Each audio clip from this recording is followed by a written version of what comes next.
146 people died in just 18 minutes, but the real horror wasn't the flames.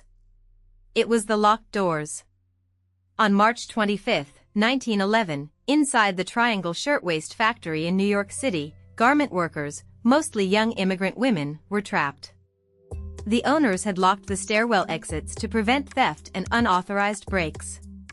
The single fire escape collapsed under the weight of panicking workers. The fire department's ladders only reached the 6th floor. The victims were on the 8th, 9th, and 10th. Within half an hour, the fire was out.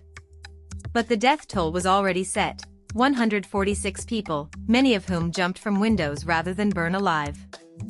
Bystanders watched in horror as bodies hit the pavement.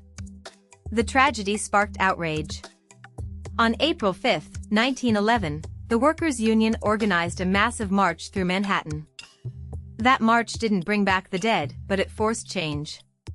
The Triangle Fire became the deadliest industrial disaster in New York City's history, and it directly led to some of the most significant labor and fire safety laws in America. So when you walk past a fire exit today, and it's unlocked, remember, that door exists because 146 people couldn't open theirs.